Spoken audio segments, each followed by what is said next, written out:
सर्वप्रथम धर्माबाद शहरामध्ये प्रजासेनेच्या माध्यमातून बहन मनीषाला न्याय देण्यासाठी आपण सर्वजण एकत्र जमलात, त्यासाठी मी तुम्हा सर्वांचं अभिनंदन करतो। आणि योगी सारख्या फालतू गांडू सरकारचं मी या ठिकाणी निषेध व्यक्त करतो।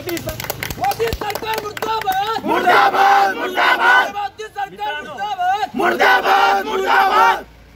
मित्रांनो, ही सरकार आजपर्यंत भारतामध्ये अशी सरकार कुठल्याच राज्यामध्ये तयार झालेली नव्हती आणि अजून याच्यानंतर आपण बहुजन बांधवांनी तयार होऊ द्यायचं नाही, हे आपण या ठिकाणी शपथ घेतली पाहिजे।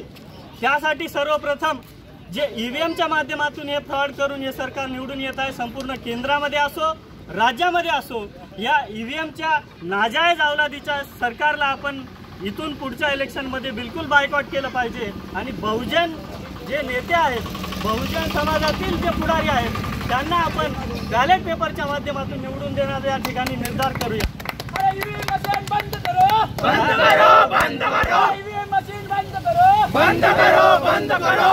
मित्रांनो, हा जो अन्याय आणि अत्याचार आज आपल्यावर होत आहे, त्याचं एकमेव कारण मी समजतो येथील सरकार आहे आणि ते सरकार बनण्याचं मूळ कारण ईव्हीएम आहे।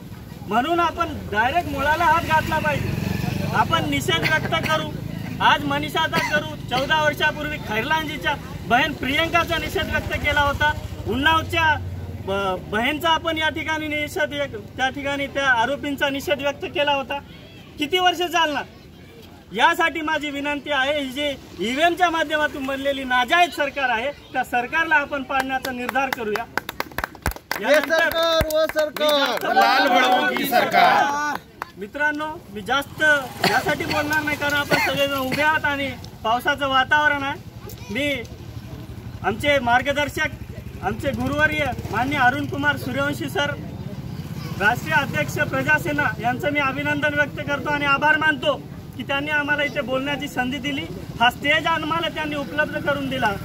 आणि येथील सुद्धा प्रजासेनेच्या सर्वच तालुका बॉडीला मी अभिनंदन व्यक्त करतो। त्यांनी खूप चांगल्या प्रकारचा या ठिकाणी पहिल्यांदा धर्माबादमध्ये कार्यक्रम आयोजित केला।